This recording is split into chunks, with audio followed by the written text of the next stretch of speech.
Você não quer? Não foi que mexeu. Eu também não quero. Rapaz, eu.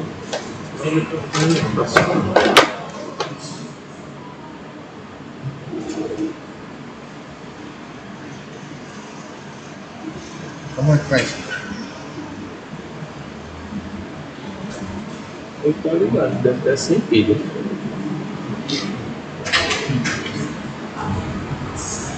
Essa parte dos nossos irmãos.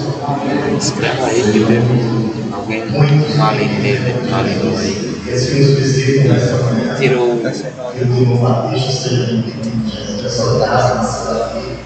Tá saindo aqui.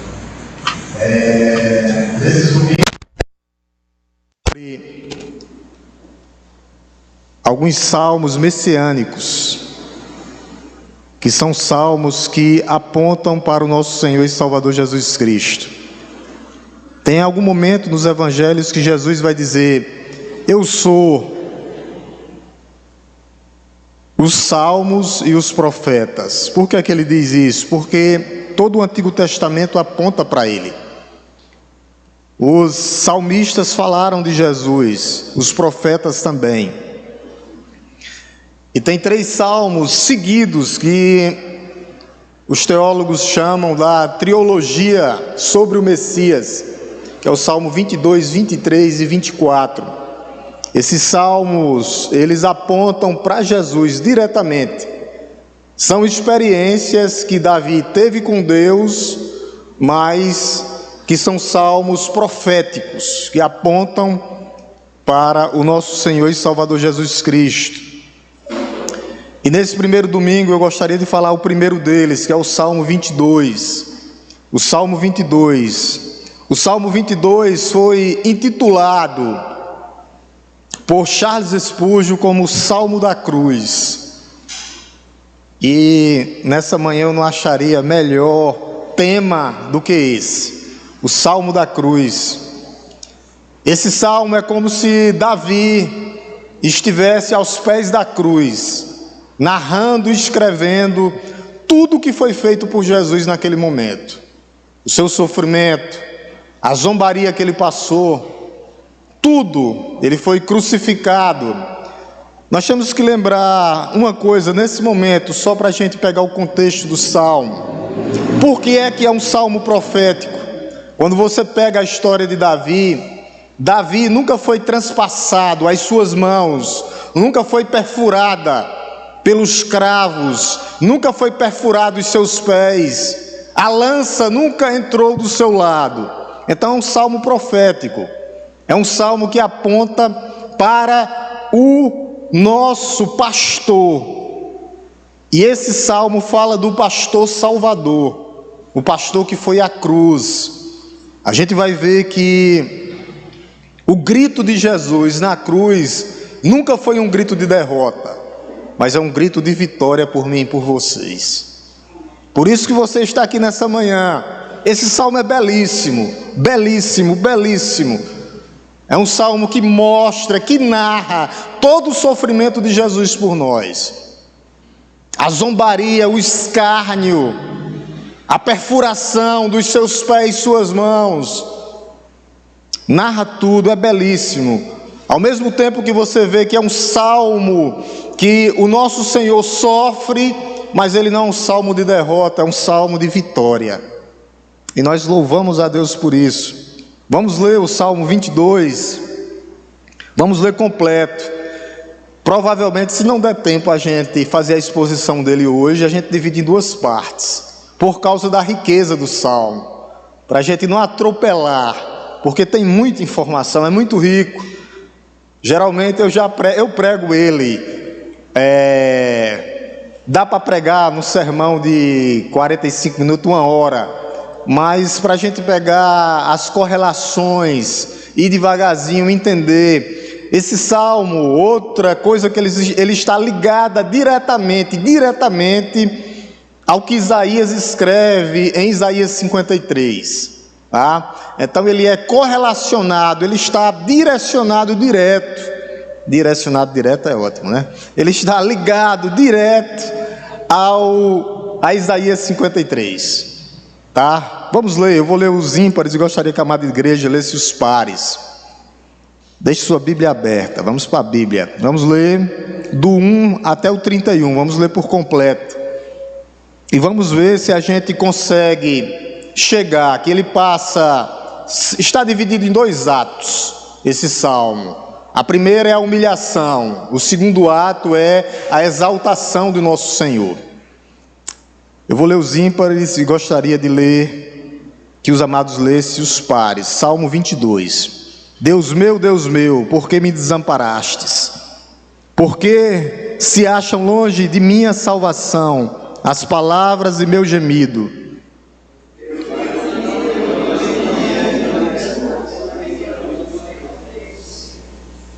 Contudo, tu és santo, entronizado entre os louvores de Israel.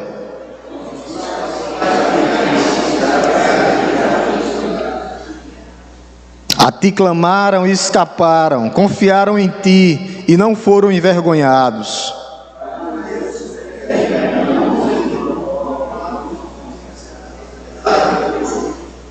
Todos os que me veem zombam de mim, fazem caretas e balançam a cabeça dizendo: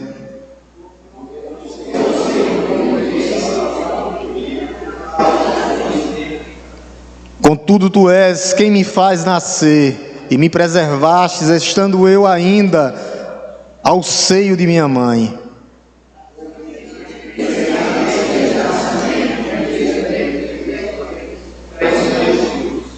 Não te distancies de mim, porque a tribulação está próxima e não há quem me ajude.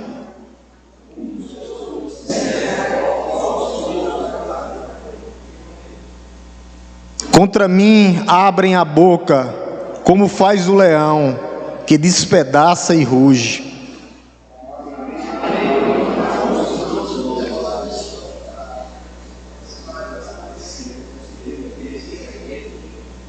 Secou-se o meu vigor, como um caco de barro, e a língua se me apega ao céu da boca, assim me deitas no pó da morte.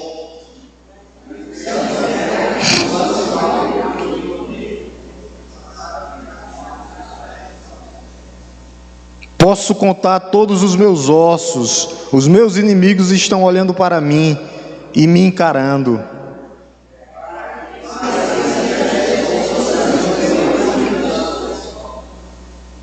Tu, porém, Senhor, não te afastas de mim, força minha, apressa-te em me socorrer.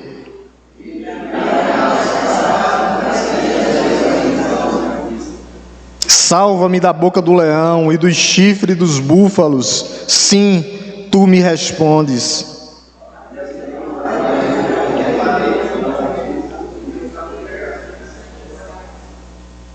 Louvem-no, Senhor, vocês que o temem, glorifiquem-no, todos vocês, descendência de Jacó. Temam-no, todos vocês, posteridade de Israel.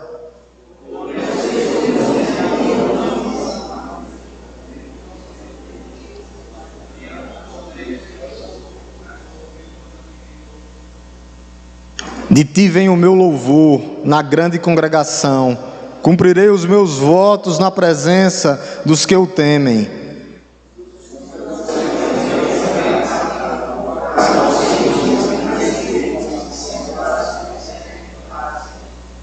Os confins da terra se lembrarão do Senhor, e a Ele se converterão, diante dele se prostrarão todas as famílias das nações.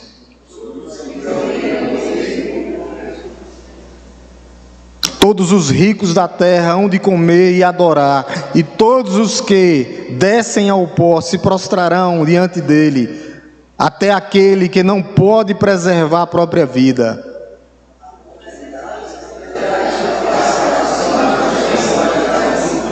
Virão e anunciarão a justiça dele ao povo que há de nascer, contarão que foi ele quem o fez.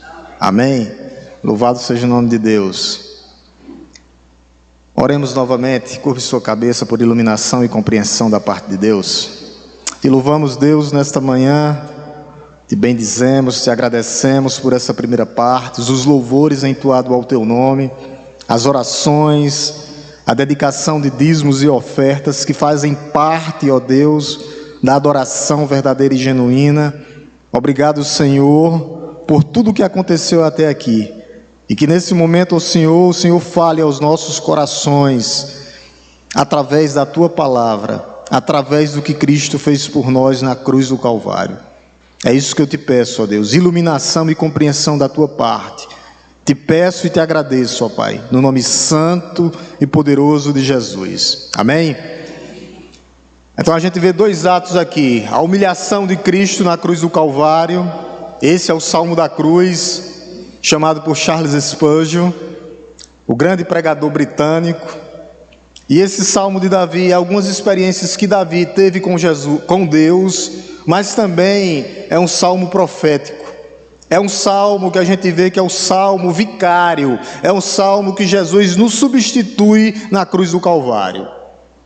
Da humilhação à exaltação, da cruz, aonde ele foi pregado, aonde ele foi pendurado, ao trono. Ele sobe, ascende ao trono, e está lá, intercedendo por nós. Esses três salmos, como eu falei primeiramente, o Salmo 22 mostra Jesus como nosso Salvador. Quando ele diz aqui no verso 1, Deus meu, por que me desamparastes? Esse grito não é um grito de derrota, mas um grito de vitória. O Salmo 23, quando Jesus diz, o Senhor é meu pastor e nada me faltará. Ele é o bom pastor que cuida das suas ovelhas. E a trilogia fecha no Salmo 24, com o soberano pastor que voltará em glória, majestade e poder para buscar a sua igreja, aonde ele diz que nós entraremos nos portais eternos. Então a trilogia, o Salmo 22, cruz, Salmo 23, cajado, Salmo 24, coroa. Os três salmos estão interligados. O Salmo 22, ele dá a vida pelas suas ovelhas. A gente viu aqui o sofrimento do Messias. O Salmo 23, ele cuida das suas ovelhas. Ele é o bom pastor que cuida de cada passo, de cada andar. O problema é a gente estar tendo dependência desse bom pastor, ou estamos sendo ovelhas teimosas e às vezes míopes, que Deus está falando, está mostrando, e nós estamos nos desviando da sua vontade. Salmo 24, ele é o soberano pastor que voltará e buscará a sua igreja. Alguns fatos desse salmo poderoso aqui. O primeiro é que ele é um salmo profético. Ele é um salmo de uma experiência pessoal de Davi, mas é um salmo profético. Como a gente viu aqui, as mãos do nosso Senhor transpassadas pelos cravos, os seus pés transpassados pelos cravos. Então é um salmo que aponta para Jesus, está totalmente direcionado para Jesus, mostrando a humilhação do servo sofredor. Davi nunca foi transpassado, as suas mãos nunca foram perfuradas pelos cravos. Por isso esse é um salmo messiânico, é o salmo salvador, é o salmo da humilhação, mas também é o salmo da exaltação. A exaltação do Messias, aonde ele passa da humilhação à exaltação. A primeira parte desse Salmo 22, do 1 ao 21, ele vai mostrar a humilhação do nosso Senhor e Salvador Jesus Cristo. Davi pega a sua pena para escrever o seu pergaminho, as escrituras sagradas, a sã doutrina, e nesse momento é como ele estivesse aos pés da cruz, escrevendo letra por letra o que aconteceu com Jesus. Jesus sendo escarneado, esbofetado, humilhado. Aquelas pessoas que o crucificaram pareciam com feras para matar o nosso Senhor, gritando, crucifica-o, crucifica-o. E ele está totalmente ligado a Isaías 53, o servo sofredor, o sofrimento de Jesus por mim e por você. Por isso você está aqui nessa manhã, porque ele lhe substituiu na cruz do Calvário. quando nós lemos do verso 22 até o 31, mostra a exaltação de Jesus Cristo. Então ele está dividido em dois atos, do 1 ao 21, a humilhação, do 22 ao 31, a exaltação do nosso Senhor e Salvador Jesus Cristo. O primeiro fato é que o Messias ele é abandonado pelo próprio Pai. Ele tinha que ser abandonado para que você pudesse estar aqui hoje. Naquele momento Deus substitui na cruz o seu Filho, por você, por amor a você. Jesus, indo à cruz, ele é o nosso representante, é o que nós chamamos na teologia do nosso fiador, o nosso substituto. Ele levou sobre si os nossos pecados, pelas suas pisaduras nós fomos sarados. Eu quero que você veja a ligação direta que tem desses salmos com Isaías 53. Vamos ler só 3 versículos, porque está ligado. Deixe sua Bíblia aberta que a gente vai abrir ela muito hoje. Isaías 53, Isaías 53, Isaías 53, do 3 ao 6, Isaías 53, do 3 ao 6. A ligação direta com Isaías. Isaías 53, do 3 ao 6. A mesma coisa que a gente leu no Salmo 22, verso 3, amém?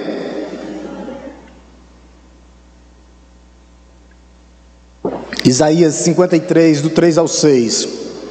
Eu gostaria de ler que a amada igreja acompanhasse. Ele diz assim, era desprezado e o mais rejeitado entre os homens, homem de dores, e que sabe o que é padecer, e como de quem os homens escondem o rosto, era desprezado, e deles não fizeram caso. Certamente ele tomou sobre si as nossas enfermidades, e as nossas dores, levou sobre si, e nós os considerávamos como aflito, ferido de Deus e oprimido, mas ele foi transpassado, a mesma coisa que diz no Salmo 22, por causa das nossas transgressões, esmagado por causa das nossas iniquidades. O castigo que nos traz a paz estava sobre ele, e pelas suas pisaduras fomos sarados, e pelas suas pisaduras fomos sarados. Todos nós andávamos desgarrados como ovelhas, cada um se desviava pelo seu próprio caminho, mas o Senhor fez cair sobre ele a iniquidade de todos nós. Por isso é o Salmo da cruz, é o Salmo da cruz, é o Salmo substitutivo. Ele te substitui na cruz do Calvário. Ele foi feito pecado por você. Ele nunca teve pecado, mas foi feito pecado por você naquele momento. Como assim Jesus foi feito pecado? Todos os seus pecados, todos os nossos pecados foram lançados sobre ele. Abra agora em 2 Coríntios 5, 2 Coríntios 5, 21. Como assim Jesus foi feito pecado? É o que a Bíblia diz, não é o pastor que diz. 5, 21. 2 Coríntios 5, 21. 2 Coríntios 5, 21. Amém? A palavra de Deus diz assim: aquele que não conheceu o pecado, quem é ele? Jesus, perfeito, Deus o fez pecado por nós. Vocês entenderam? Que todos os nossos pecados foram lançados sobre ele, o fez pecados por nós, para que nele fôssemos feitos justiça de Deus. É por isso que você está aqui nessa manhã. Todos os nossos pecados, a beleza desse Salmo 22, ligado diretamente a Isaías 53, totalmente ligado a Isaías 53. Voltemos para o Salmo 22, vamos dar uma passeada hoje, para a gente entendê-lo.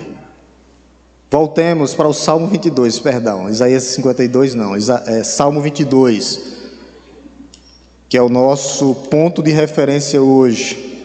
Vamos ver se a gente consegue chegar pelo menos na primeira parte dele.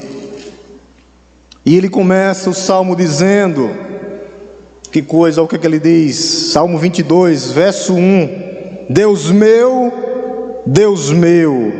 por que me desamparastes?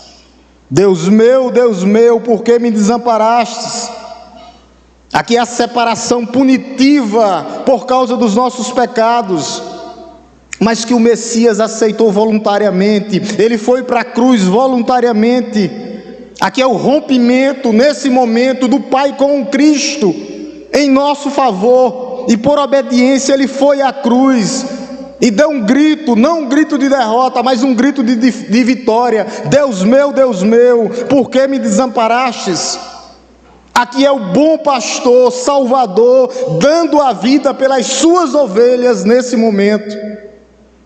Por 3 horas, a terra naquele momento teve densas escuridão, densas trevas, o grito de abandono ecoou por toda a terra. A palavra de Deus vai dizer, sobre toda a terra.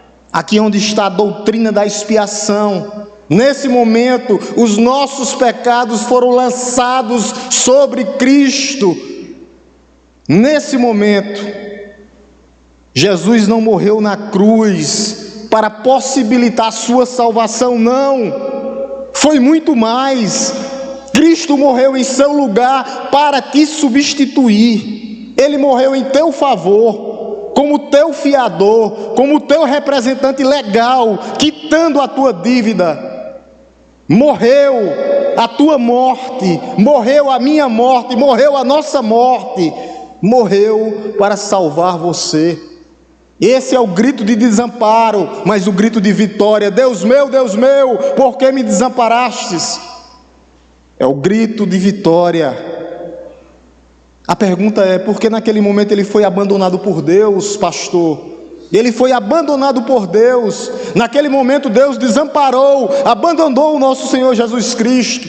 Como é que Deus, ele abandona o justo, santo e reto, aquele que é verdadeiro, aquele que é perfeito, aquele que é o único sem pecado, aquele que se fez pecado por nós? Porque ele abandonou Jesus naquele momento? Porque ele tinha que assumir a sua responsabilidade, a responsabilidade do seu pecado, a responsabilidade do seu pecado, a responsabilidade do nosso pecado. Ninguém poderia substituir, ninguém poderia pagar a nossa culpa, somente ele. E ele foi à cruz voluntariamente, para pagar o pecado de pecadores. Ele foi por amor. E naquele momento Deus lançou sobre ele todas as nossas iniquidades, para nos livrar da condenação eterna. Ele foi abandonado para que você fosse aceito.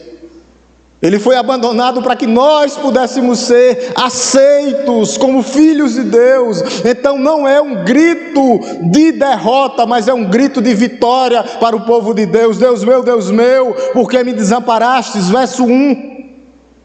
Esse é o grito de vitória, que está ligado diretamente a tudo que aconteceu lá em Mateus. Abramos nossas Bíblias agora, vamos para Mateus, ver o grito que Jesus dá.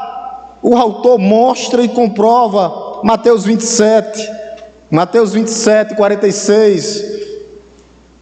Dá para ir aí, Diego? Senão nós vamos pela Bíblia mesmo, que é bom que a gente não perde o costume de abrir. Mateus 27, 46. Aqui mostra o que aconteceu, que é um salmo profético. 7,46. Mateus 7,46.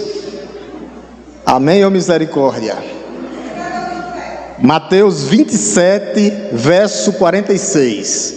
Mateus capítulo 27, verso 46. Amém? Olha o que é que Jesus diz na hora que ele estava sendo levado à cruz. Aqui são palavras do próprio Senhor. por volta de 3 horas da tarde, Jesus clamou em alta voz, dizendo: Eli, Eli, Eli, lema sabachthani, que isso quer dizer: Deus meu, por que me desamparastes?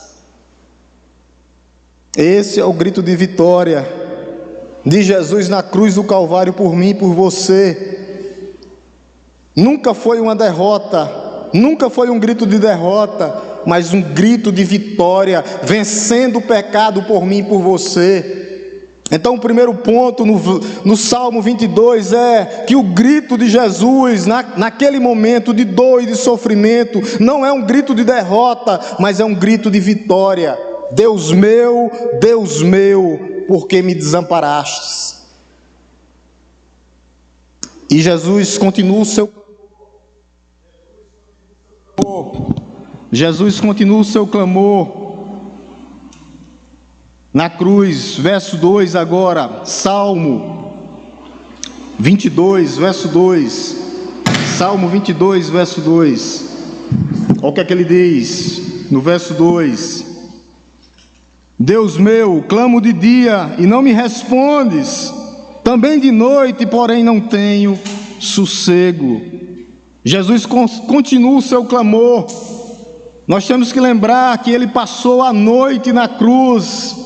Naquele momento, as orações do nosso Senhor, do teu Senhor, do nosso Salvador não foram atendidas.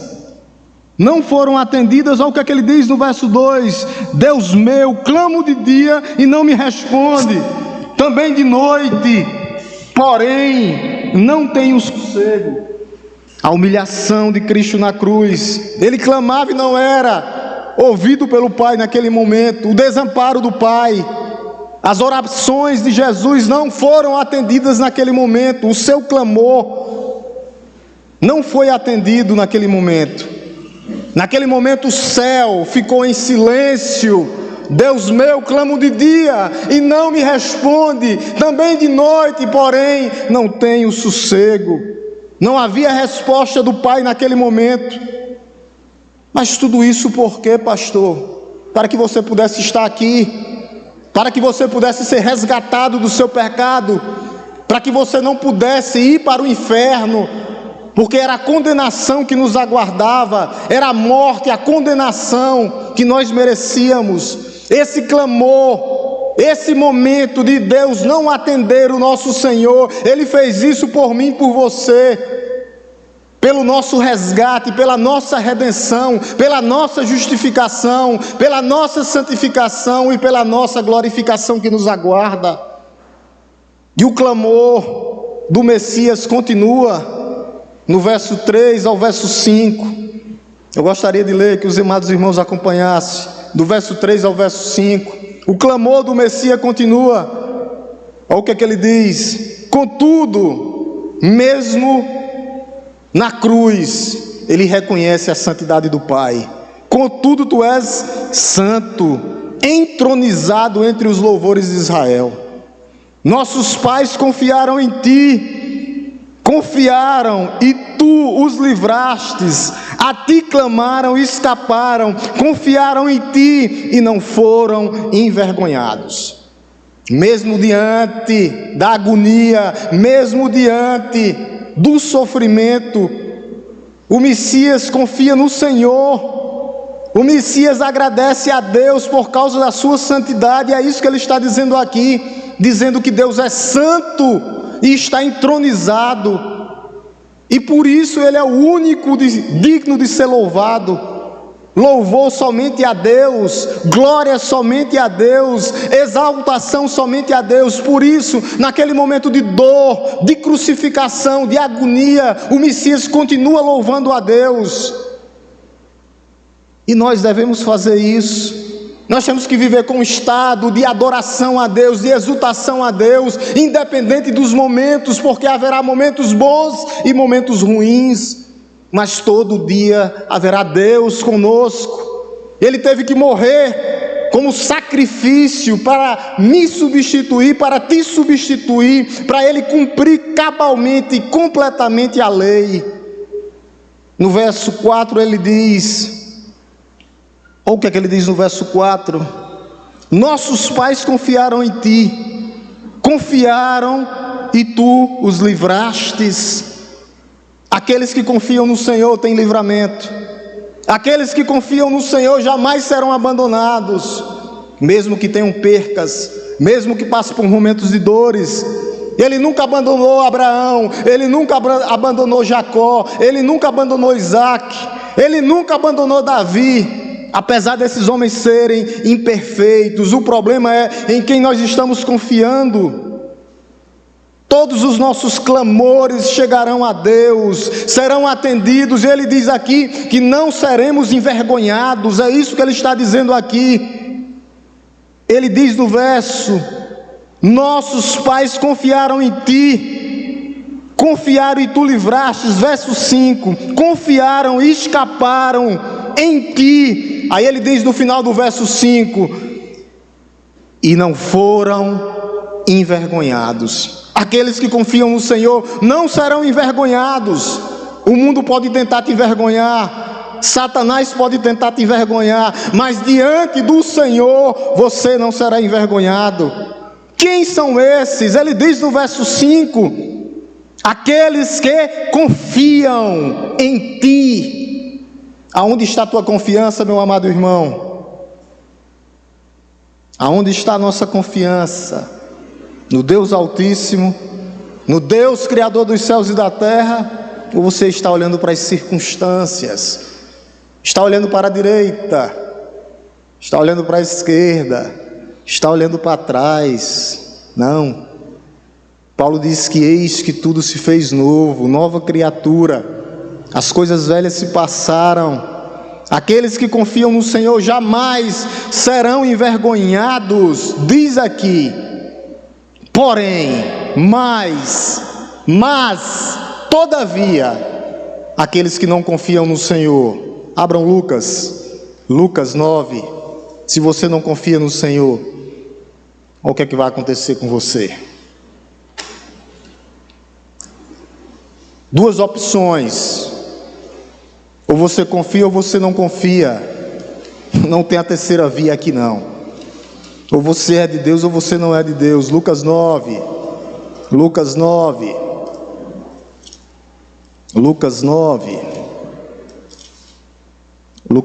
verso 26.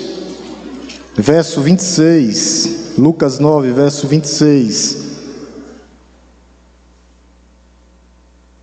Quem confia no Senhor não será o quê? Quem lembra? Não será? Olha aqui, quem não confia nele, verso 26, amém? Lucas 9, 26, pois quem se envergonha de mim e das minhas palavras, dele se envergonhará o Filho do Homem, quando vier na sua glória e na glória do Pai, dos santos anjos. Aqueles que confiam no Senhor, Salmo 22, verso 5, não serão envergonhados. Está com vergonha de Deus? Está com vergonha de Cristo? Está com vergonha de ser crente? Não será reconhecido por Cristo na sua segunda vinda.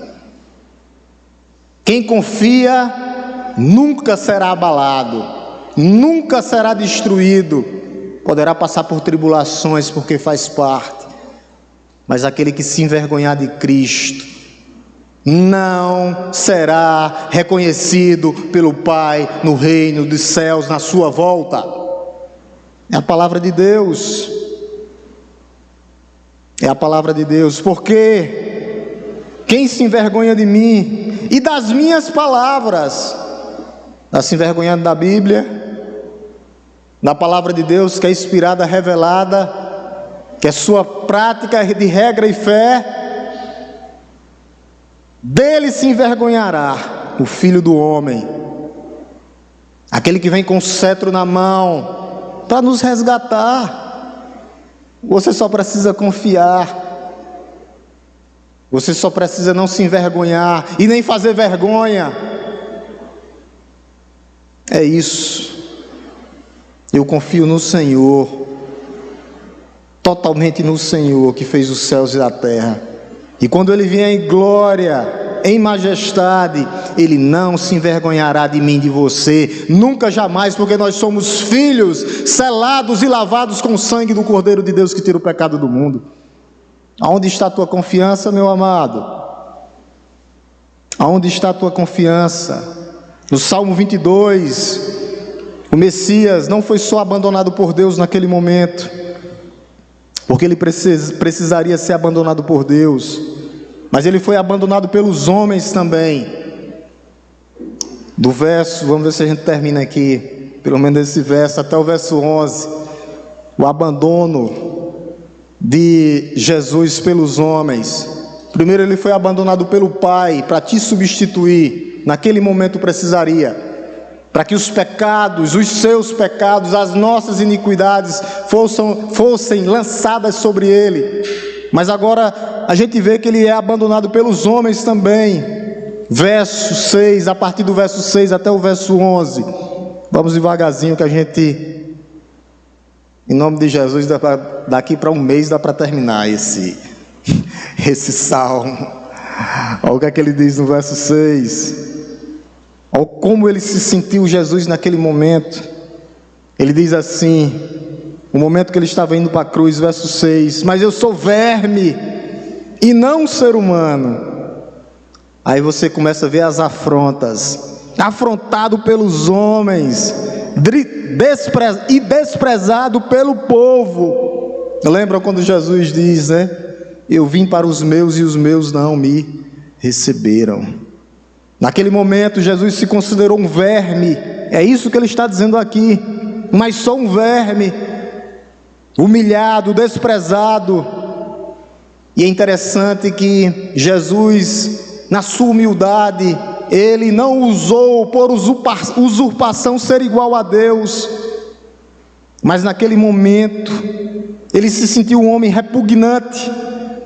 Ele reconhecia a sua amargura, a sua rejeição pelo seu próprio povo. Olha o que é que ele diz aqui no verso 6: mas sou verme desprezível, é isso que ele está dizendo, afrontado pelos homens e desprezado pelo povo. Que povo? Pelo meu povo, pelo próprio povo que levou Jesus a Cristo, a cruz, aliás, que levou Jesus à cruz. Foi maltratados pelos líderes religiosos, eles odiavam Jesus.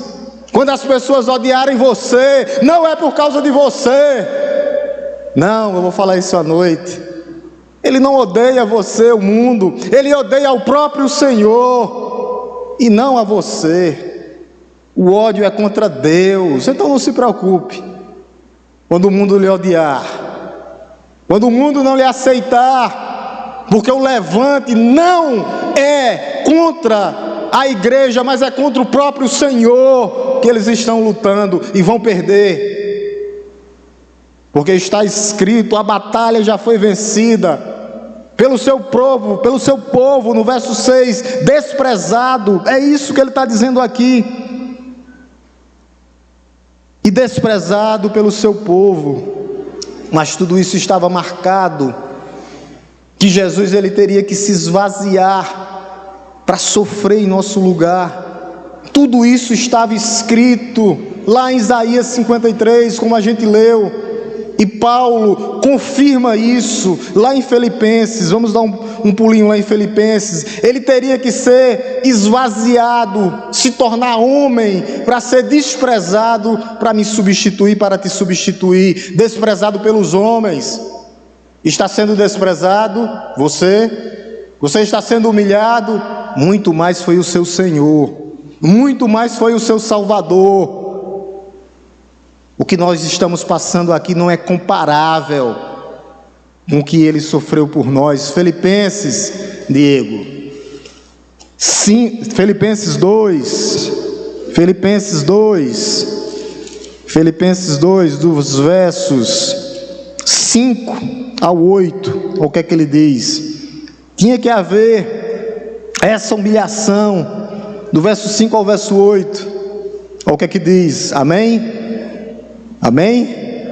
A palavra de Deus nos diz assim: Tenham entre vocês o mesmo modo de pensar de Cristo Jesus, que mesmo existindo na forma de homem, se fez homem, na forma de Deus, perdão, não considerou ser igual a Deus, algo que deveria ser retido a qualquer custo. Aí ele diz: pelo contrário, se esvaziou, assumindo a forma de servo, tornando-se semelhante aos seres humanos e reconhecido em figura humana. Ele diz: ele se humilhou, ele teria que passar por isso, tornando-se obediente até a morte, morte de cruz.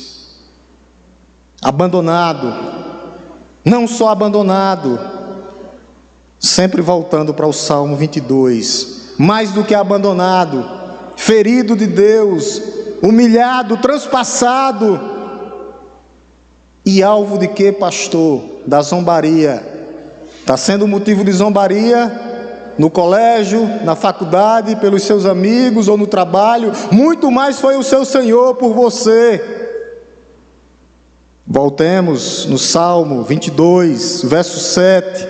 A zombaria dos homens contra o nosso Senhor. Olha o que é que diz. Verso 7. Todos, verso 7, 22, 7. É lá e cá a Bíblia, viu, ligeirinho, abrindo, voltando, abrindo, voltando, abrindo, voltando. Verso 22, é bom que a gente volta à prática.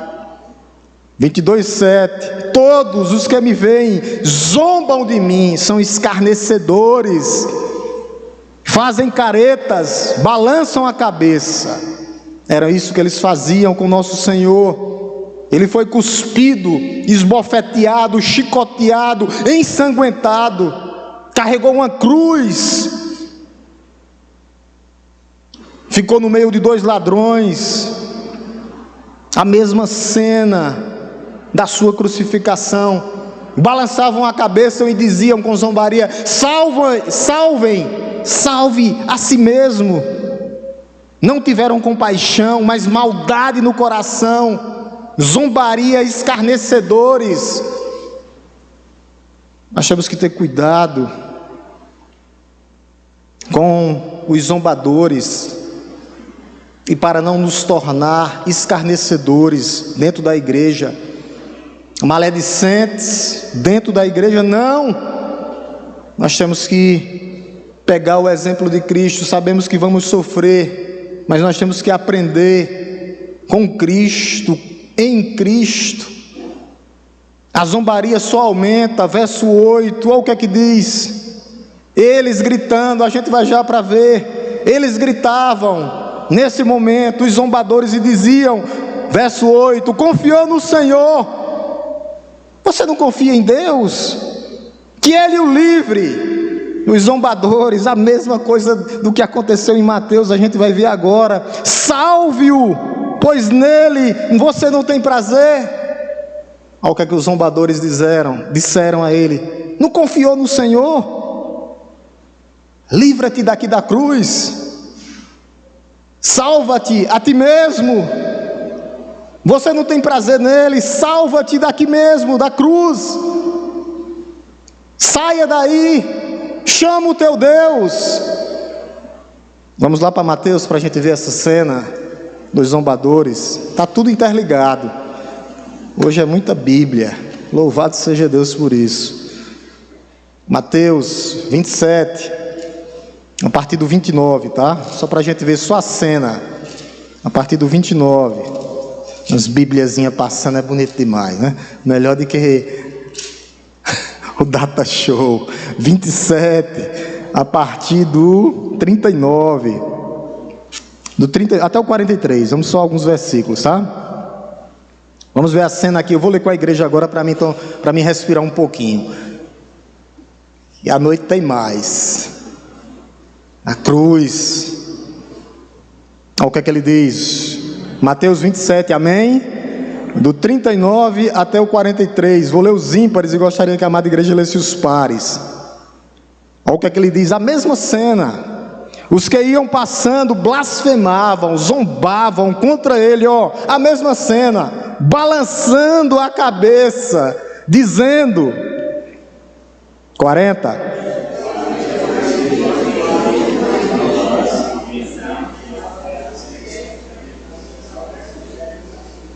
Vocês estão vendo aqui, irmão? Blasfemavam, salva a si mesmo, a mesma coisa, a mesma cena. É como se Davi, há 1000 anos atrás, fazia 1000 anos, tivesse aos pés da cruz. Verso 41, olha o que é que eles continuam dizendo: os zombadores, os escarnecedores, está cheio deles aí fora. De igual modo, os principais sacerdotes, com os escribas, anciãos, zombando, diziam a mesma coisa. Ó. Verso 42.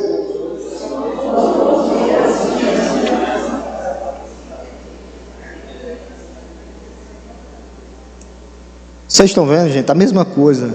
Salvou os outros e a si mesmo não pode salvar. A mesma coisa que Davi. Você não é rei entre Israel? Versículo 43 para a gente encerrar. Confiou em Deus, pois que Deus venha livrá-lo agora, se de fato lhe quer bem, porque ele disse: sou filho de Deus. Você não está dizendo que é filho de Deus? Salva-te a ti mesmo, desce daí. Os escarnecedores estão por aí. Você não é filho de Deus? Desça da cruz. Salvou os outros e não consegue se salvar a si mesmo. Os zombadores zombam dele, zombaram dele, do nosso Senhor e Salvador Jesus Cristo. E está cheio de zombadores aí fora. E alguns querem entrar com algumas novidades dentro da igreja. Aqui não. Não. Enquanto esse púlpito for direcionado por pastor Marcos, não.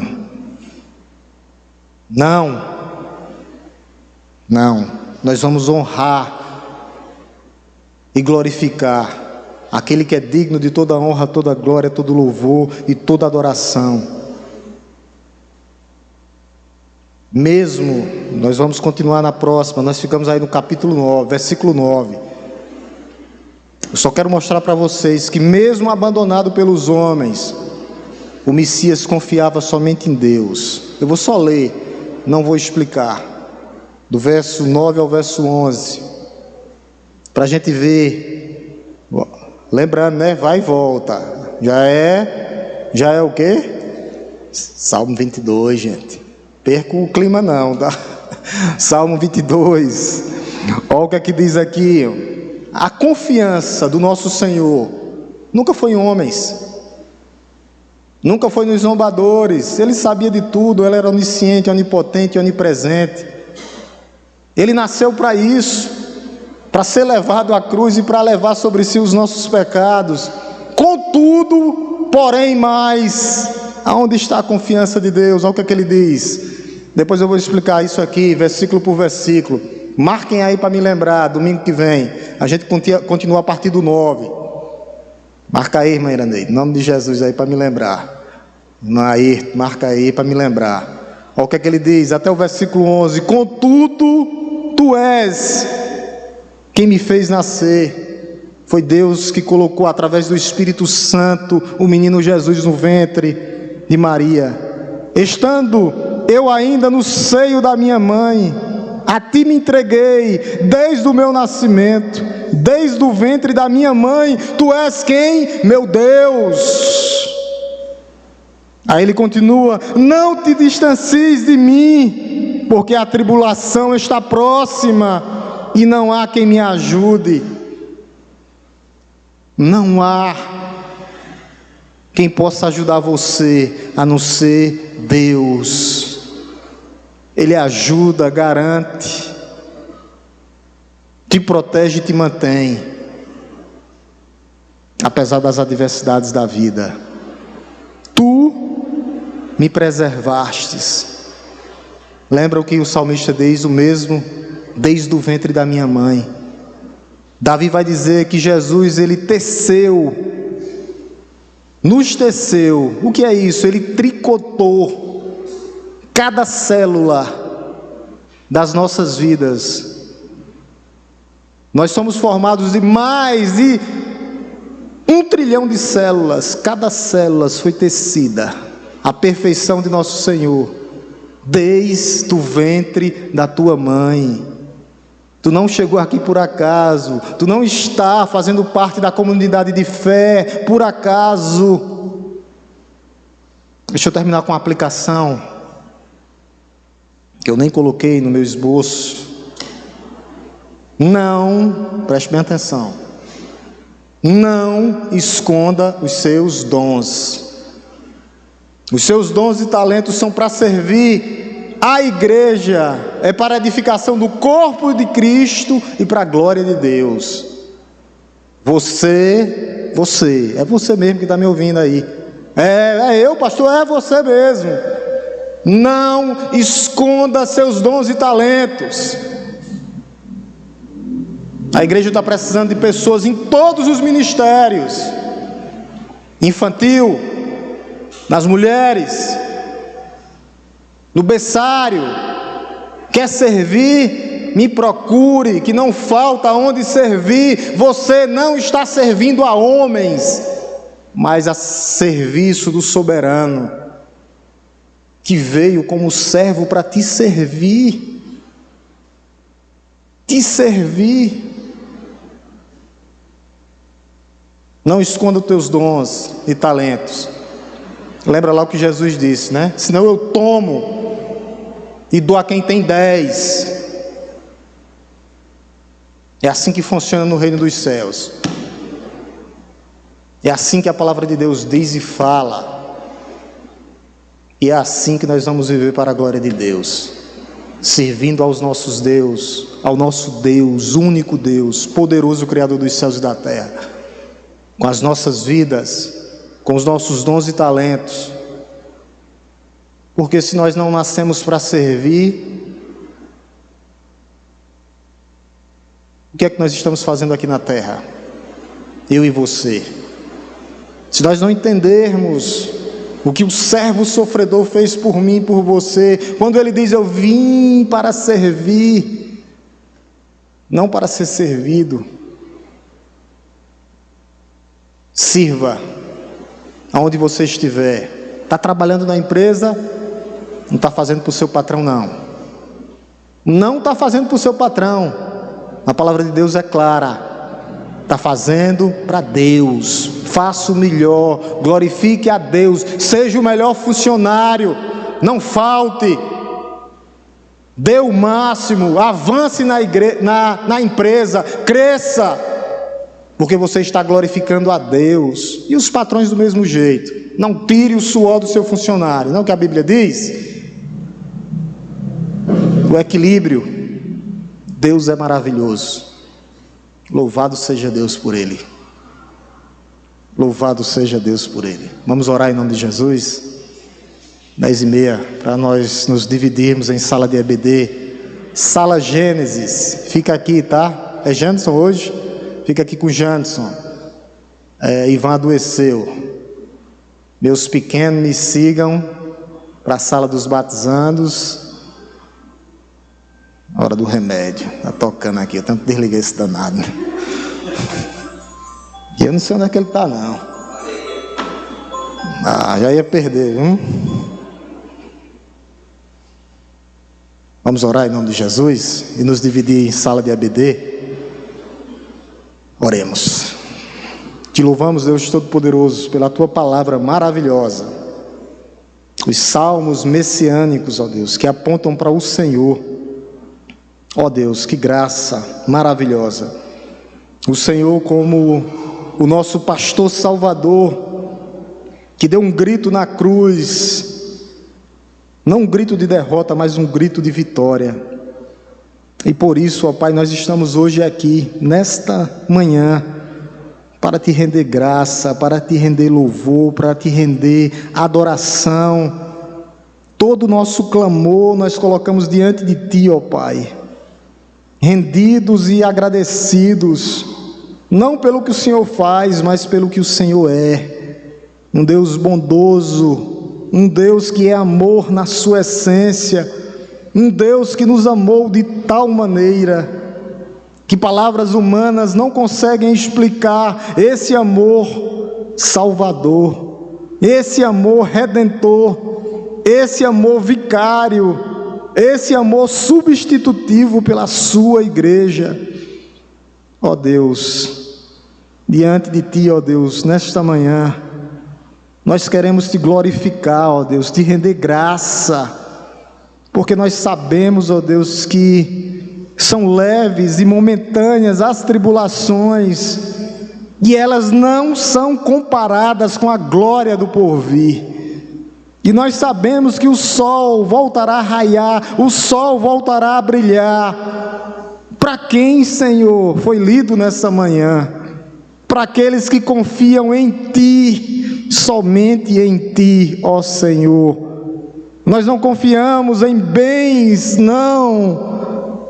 Nós confiamos no Senhor, que cuida da Tua igreja, que é o pastor salvador do Salmo 22, que é o bom pastor do Salmo 23, e que é o pastor, ó Deus, que nos conduzirá em glória pelos portais eternos. Abençoa, Senhor, cada professor de sala nesse momento, que a Tua igreja possa aprender, ó Deus, que sem doutrina, sem aprendizado, não existe cristianismo. Nós temos que mergulhar mais e aprender mais e mais do Senhor, para que nós possamos nos revestir completamente de Cristo, do Teu poder, que nós possamos ser aperfeiçoados pelo Teu poder, que o Senhor possa nos dar espírito de ousadia. Capacita-nos, Senhor, nesta manhã. Abençoa os professores, abençoa cada aluno, cada membro matriculado em cada sala. Fala, Senhor, aos nossos corações, continua falando nesta manhã, para que nós possamos glorificar o Teu nome através das nossas vidas. É isso que eu Te peço, ó Deus, nessa manhã, e já Te agradeço, ó Pai, no nome santo e poderoso de Jesus. Amém, meus amados? Estamos divididos em salas de EBD, em Cristo.